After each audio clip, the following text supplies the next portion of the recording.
안녕하십니까. 김영식 목사입니다. 원래 창세기 유튜브를 계속하면서 창세기 18장을 해야 하지만은 오늘은 제가 여러분들에게 제가 처음 예수 믿을 때 하나님을 만난 신앙 간증을 한번 드리겠습니다. 먼저 본문 이사야 6장 말씀을 한번 읽어드리겠습니다. 우시아 왕이 죽던 해에 내가 본즉 주께서 높이 들린 보좌에 앉으셨는데 그의 옷자락은 성전에 가득하였고 서랍들이 모시고 섰는데 각기 6날개가 있어 그의 둘로는 자기 얼굴을 가리었고 그 둘로는 자기의 발을 가리었고 그 둘로는 날며 서로 불러 이르되 거룩하다 거룩하다 거룩하다 만군의 여호와여 그의 영광이 온 땅에 충만하더라 하도다. 이같이 하답하는 자의 소리로 말미암아 문제방의 터가 요동하며 성전의 연기가 충만한지라. 그때 내가 말하되 화로다 나여 망하게 되었도다. 나는 입술이 부정한 사람이요 나는 입술이 부정한 백성 중에 거하면서 만군의 여호와이신 왕을 배웠음이라 하였더라.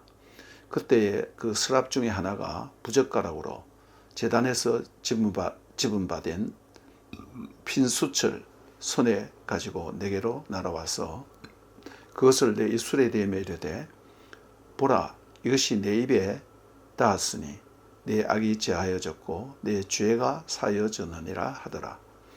내가 또 주의 목소리를 들으니 주께서 이르시되 내가 누구를 보내며 누가 우리를 위하여 갈꼬 하시니 그때 내가 이르되 내가 여기 있나이다 나를 보내소서 하였더라.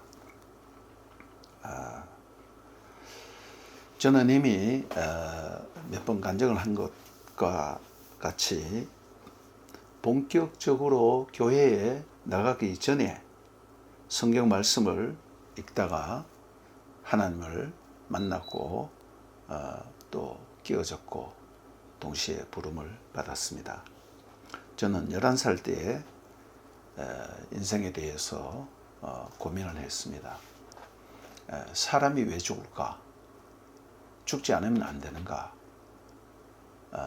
죽은 사람은 어떻게 되는가? 죽은 사람이 다시 살아날 수는 없을까? 인생은 어디서 와서 어디로 가는가? 이러한 심각한 고민을 11살 때부터 했는데 아무도 제 주변에서는 거기에 대한 확실한 대답을 해주는 분이 없었어요. 네. 그리고 10여 년이 지났습니다. 그 사이에 저는 불교를 위시하여서 제 주변에 있는 모든 종교와 또 경전을 제 나름대로 읽어보기도 하고 강의도 듣고 또 모든 것을 다 찾아봤습니다. 대학 1학년 만 20살 때 그러니까 제가 고민을 한 지 10년이 되었을 때 제 혼자 하나님 말씀을 읽다가 살아계신 하나님을 제가 생생히 만났고 또 동시에 부름을 받았습니다. 그 후에 저는 교회를 본격적으로 나가기 시작했고 대학 졸업 후에 바로 신학교에 들어갔습니다. 제가 하나님을 만난 장면 또 그 말씀 이것 외에도 참 많지만은 오늘 본문도 그 중에 하나입니다. 저는 사실상 이사야 6장의 말씀을 다 외우고 있습니다. 너무나 생생한 체험이었기 때문에 사람이 성령의 은혜 없이 하나님의 말씀을 읽거나 들으면 그 말씀이 삭막해요. 설교할 때도 마찬가지예요. 또 성령이 충만하면 말씀이 절로 술술 나옵니다. 그러나 제 표현입니다. 성령님에게 완전히 사로잡히면 정신없이 몰입하게 됩니다. 저는 처음 하나님을 만나고 매일 한 자리에 앉아서 신약성경 마태복음부터 계시록까지 한 자리에 앉아서 다 읽었어요. 그때는 화장실도 가지 않고 잠도 자지 않고 밥도 먹지 않고 그렇게 읽었습니다. 그리고 하루에 2번도 많이 읽었습니다. 그리고 일주일 동안은 신구약 성경을 또 전체적으로 다 읽었습니다. 그것도 한 자리에 앉아서 그랬습니다. 그러다가 중간고사 시험도 잊어버리고 몰입해서 정신없이 보다 보니까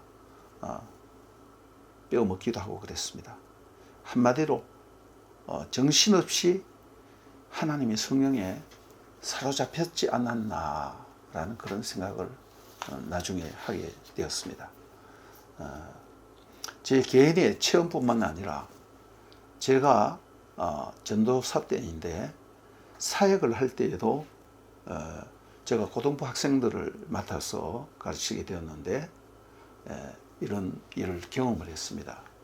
그때가 아마 89년도 좀 될 것 같은데 경기도 여주 강천이라는 곳에서 감리교 교회였는데 화요일 날 새벽에 이 이사야서 말씀을 제가 설교를 하게 되었는데 성령이 갑자기 저를 완전히 사로잡아서 저는 아무 말도 할 수 없었고, 그러나 하나님의 성령님이 학생들을 완전히 다 쓸어버렸어요. 그래서 아침도 안 먹고 점심도 안 먹고 오후, 어떤 애들은 오후 3시까지 그냥 한마디로 말해서 태풍이 불어서 휩쓸고 지나간 것 같은 그러한 현상이 일어났습니다. 그러므로 제가 개인적으로 경험한 것은 제 인생의 개인적인 지진이라고 할 수 있다면, 제가 사역자로서 고등부 학생들에게 그 설교를 할 때에 수련회죠. 학위 수련회 때인데 저는 수련회가 뭔지 몰랐어요. 처음 듣는 단어였어요. 사역할 때 그 경험은 고등부 학생들에게 지진이 일어나지 않았느냐. 제가 이름은 밝히지 않지만은 한 아이가 그 뒤로 38명을 전도해 오더라고요. 그리고 새벽 기도가 갑자기 100명 이상 새벽 기도를 나오기 시작하는 거예요. 그런 것을 경험한 적이 있습니다. 그래서 부장지사님이 좋아갖고 말이죠. 예산도 다시 짜고 그렇게 했어요. 지진도 여러 종류가 있죠. 뭐 0.2나 뭐 2 이상, 2 이하 되면 미진이죠. 잘 못 느낍니다. 경주에 지진이 일어날 때는 한 5 정도 됐는데 그것은 대구에서도 들리더라고요. 그러나 후쿠시마에 일어난 강력한 지진, 이것은 뭐 엄청난 피해를 입히는 거죠. 그래서 성령의 역사도 뭐 성령이 역사하지 않는 것이 아니라 얼마나 강력하게 역사하느냐 하는 것이 참 중요하더라고요. 불도 그렇습니다. 저는 어릴 때 호롱불 앞에서 공부를 했습니다. 호롱불이 꺼져서 촛불을 켜면 엄청 밝아요. 나중에 제가 한 고등학생 때인가 전기가 들어오기 시작했어요. 전기불을 켜니까 호롱불은 불도 아니더라고요. 근데 군대 가서 조명탄을 훈련할 때 쐈는데 조명탄 아래에서는 사람들이 그림자까지 다 보일 정도예요. 그리고 한여름에 여러분들 태양이 밝게 빛날 때 5분 못 쳐다봅니다. 1분도 못 쳐다봐요. 바로 쳐다보면 그냥 시력은 완전히 가버립니다. 하나님이 우리에게 임하여서 하는 역사도 이렇다고 생각되어집니다. 욥기 2장에 보면, 욥기 42장에 보면 욥이 이런 고백을 하고 있습니다. 하나님을 만나고 난 뒤에 많은 토론이 그냥 3번이나 오고 가고 하죠, 친구들과. 그리고 하나님이 마지막으로 말씀하실 때에 무지한 말로 이치를 가린 자가 누구니까? 욥이 고백하는 거예요. 나는 깨닫지도 못한 일을 말하였고 스스로 알 수도 없고 헤아리기도 어려운 일을 말하였나이다. 내가 주께 대하여 귀로 듣기만 하였사오나 이제 눈으로 주를 보나이다. 예. 이사야 선지자도 마찬가지입니다.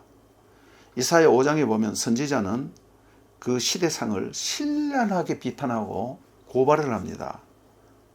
검사로서. 선지자는 하나님의 백성이 죄를 지었을 때 하나님께 고발하는 사람이거든요. 선지자로 보는 그의 눈은 아주 정확합니다. 이사야서 5장 1절에서 7절 하나님이 좋은 포도를 심었는데 포도원에 좋은 포도를 심었는데 나쁜 들포도 열매가 열렸다 이거예요. 이스라엘 백성을 비유하는 거예요. 그래서 다 생략하고 제가 몇 줄만 읽어드리겠습니다. 8절에 가옥에 가옥을 이으며 전토에 전토를 더하여 빈틈이 없도록 하고 이 땅 가운데 홀로 거주하려 하는 자들은 화 있을진저. 요즘 말로 하면 땅 투기, 주택 투기, 아파트 투기하는 그런 사람들, 부자들, 자기 혼자 배부르고 잘 살게 하려고 하는 뭐 그런 사람들 많이 있잖아요. 화 있을진저 그랬어요. 그리고 그 화 있을진저라는 말이 6번 나오는데 화라는 말이 제일 먼저 나옵니다. 호의, 화 있다 그런 뜻이에요. 예. 여기 보면 그 다음 11절에 아침에 일찍이 일어나 독주를 마시며 밤이 깊도록 포도주에 취하는 자들은 화 있을진저. 세 번째 18절에 거짓으로 끈을 삼아 죄악을 끌며 수레질로 한같이 죄악을 끄는 자는 화 있을진저. 거짓말을 밥 먹듯이 한단 말입니다. 요즘 정치인들이 다 그렇죠. 예. 그 다음 또 악을 선하다 하며 선을 악하다 하며 흑암으로 강명을 삼으며 강명으로 흑암을 삼으며 쓴 것으로 단 것을 삼으며 단 것으로 쓴 것을 삼는 자들은 화 있을진저. 즉 전체적인 가치가 전도되었다는 뜻입니다. 스스로 지혜에 있다 하여 스스로 명철하다 하는 자는 화 있을진저. 교만한 거죠. 그 다음 포도주를 마시기에 용감하며 독주를 잘 빚는 자들은 화 있을진저. 이 6번 백성들이 이런 삶의 형태를 보면서 선지자는 화 있도다라고 정죄를 하고 있습니다. 근데 그 다음 6장에서 보면 우시아 왕이 죽던 해에 내가 본즉 주께서 높이 들린 보좌에 앉으셨는데 그 옷자락은 성전에 가득하고 스랍들이 모셔섰는데 6날개가 있는데 둘로는 얼굴을 가리고 둘로는 발을 가리고 둘로는 날며 서로 창화하여 가로되 거룩하다 거룩하다 거룩하다 만군의 여호와여 그 영광이 온 땅에 충만하도다. 제가 지금 외우고 있는 거예요. 이때 내가 이르기를 화로도 나여 망하게 되었도다. 나는 입술이 부정한 사람이요. 나는 입술이 부정한 사람 백성 중에 거하면서 만군의 여호와이신 그 왕을 배웠습니다. 그냥 왕이라고 했는데 그 왕입니다. 예. 우시아 왕은 52년간 반세기가 넘죠. 통치를 했습니다. 나중에는 교만하여서 문둥병이 걸렸지만은 52년 동안 상당히 정치를 잘해낸 사람이에요. 근데 왕이 죽었으니까 어지럽게 되는 거죠. 그래서 선지자가 국가에 대한 걱정을 하면서 하나님 나라 이를 걱정하면서 이 멘붕이 왔는 거예요. 그래서 기도하다가 하나님 만나는 거예요. 여기에 보면 이사야가 하나님을 만난 그 장면 여러분 다 아시니까 뭐 설명살상 필요 없습니다. 거룩한 여호와 하나님의 이상, 그것은 주께서 높이 들린 보좌에 앉으셨는데 라는 것과 그것을 말한 것처럼 높은 이상을 받는 거예요. 예. 하늘에 좌정하고 계시는 하나님의 보좌. 주께서 높이 들린 보좌에 앉으셨는데 요셉 알 키세 람. 또 천사들이 6날개가 있는데 둘로는 얼굴을 가리고 둘로는 발을 가렸다. 예. 함부로 하나님을 볼 수가 없고 발은 더럽다고 해서 그 가렸는 거죠. 이 가렸단 말이 이 언어유희예요. 비세타임 예카세 파나우. 예카세. 보호자라는 말이 뭐냐면 키세. 키세라는 말이 뭐냐면 보호자라는 뜻이에요. 가리었단 말이 카사예요. 예. 마지막 단어는 좀 다르죠. 알렙과 해 이런데 발음은 똑같아요. 이 동사형으로 돼서 예카세, PL형입니다. 굉장히 강조하는 거예요.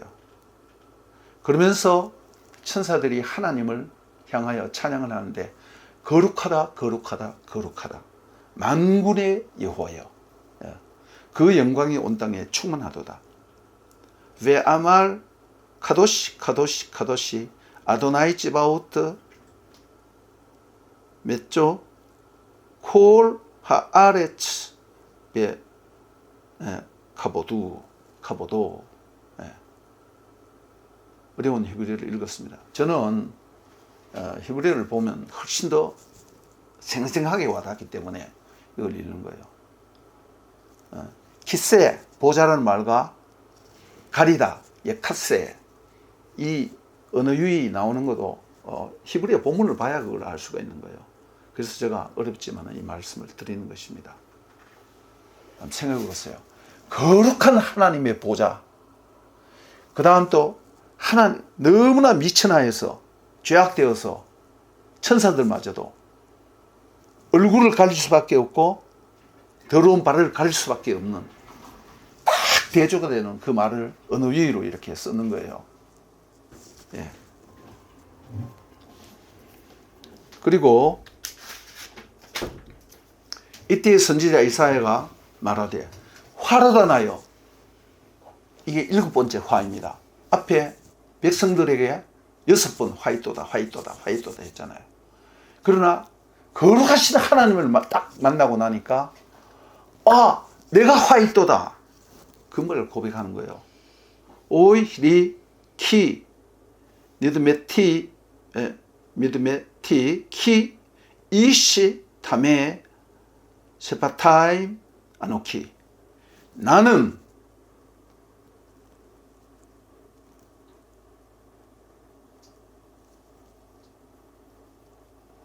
미천한 사람이다. 아니면 더러운 인간이다. 그런 뜻이에요.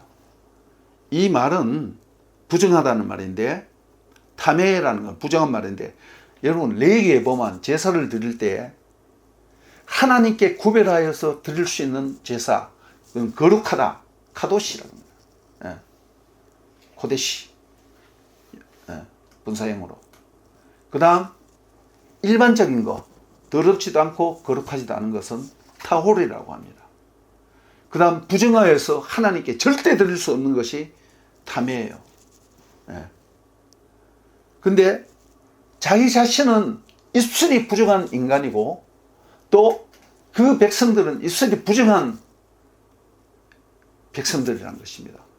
우시아가 왜 문둥병자가 됐습니까? 교만하여서 부정한 인간이 거룩한 하나님에게 나아갔다 이 말입니다. 문둥병은 부정한 것 중에 여러분 레위기를 보면 부정한 것 중에 제일 먼저 나오는 것이 이 문둥병이에요. 이사야는 백성들을 향하여 메시지를 전했습니다. 다 맞는 말이죠. 고발하는 말이죠. 선지자니까 다르잖아요. 다 맞아요. 화이또다 화이또다 화이또다 6번이나. 그러나 거룩하신 하나님 앞에 섰을 때 정오의 태양보다 더 밝은 빛이 비춰졌을 때 화있도다 나요. 화로다 나요. 자기 자신이 화 있는 존재라는 사실을 지금 고백하고 있는 것입니다. 예. 백성들에 대한 정죄와 거룩하신 보좌 앞에 서 있는 자신에 대한 그것이 같이 가는 것입니다. 이제 비로소. 7번째입니다. 죄의 깊은 인식이란 것은 일반적으로 우리가 하나님 말씀을 읽고 또 은혜를 받을 때 내가 다 죄인이라는 걸 알고 있습니다. 그보다 더 깊은 죄악을 깨달아야 되는데 거룩하신 하나님과 직면해야 정말 내가 죽을 수밖에 없는 죄인이라는 것을 깨닫는 거예요. 높은 이상, 높은 비전을 봐야 깊은 내 죄악의 모습, 깊은 비전을 볼 수 있는 것입니다. 그리고 이때에 하나님이 자신의 죄를 사해 주시는 것을 경험하는 거예요. 예. 그리고 하나님이 부름을 듣는 것입니다. 내가 누구를 보내면 누가 우리를 위하여 갈고 내가 여기 있나이다. 나를 보내소서. 바로 이런 고백이 나올 수밖에 없는 것입니다.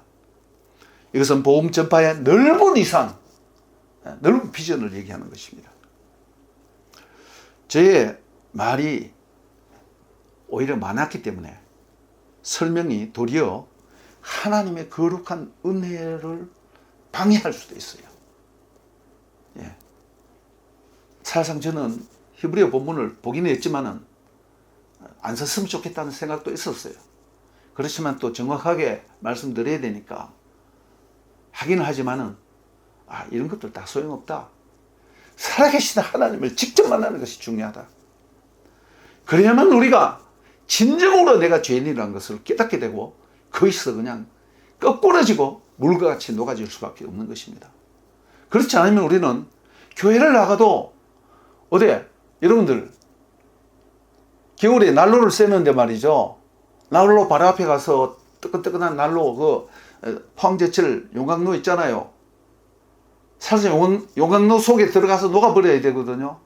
근데 그 주변에 가서 말이야 뜨끈뜨끈한 김만 쐬고 나면 그 용광로 받는 겁니까? 받는 건 아니죠. 하나님을 만나는 것도 마찬가지입니다. 거룩하신 하나님 앞에 서보는 것이 중요합니다. 그리고 그 거룩하신 하나님 앞에 자신의 깊은 죄악을 볼 수 있는 깊은 눈이 필요한 것입니다. 그리고 죄악의 사함과 하나님의 은혜와 긍휼 그리고 하나님의 거룩한 부르심을 들을 수 있어야 하는 것입니다. 살상 이거는 말이 필요 없습니다. 하나님을 직접 만나서 경험하는 것이 필요해요. 저는 체험주의자는 아닙니다. 그러나 저는 체험을 굉장히 소중하게 여기고 있습니다. 제가 헬라어, 히브리어 이런 거 아무것도 모를 때 그저 하나님 앞에 갈망을 하고 갈급해서 하루에 한 번, 두 번 그냥 제자리에 앉아서 정신없이 하나님 앞에 몰입했을 때 그때 하나님이 10여 년 만에 나타나 주셨습니다. 저는 이 순간을 표현할 수는 없지만은 결코 잊을 수 없습니다. 그래서 저는 목사님이니까 그렇지 많은 사람들이 그렇게 생각해요. 저는 그렇지 않다고 생각됩니다. 정말 우리의 영혼이 가난하고 갈급하며 목마른 심령이 될 때 누구든지 이런 놀라운 은혜의 체험을 할 수 있다고 저는 믿고 있습니다. 여러분에게 이런 은혜가 있기를 바랍니다. 감사합니다.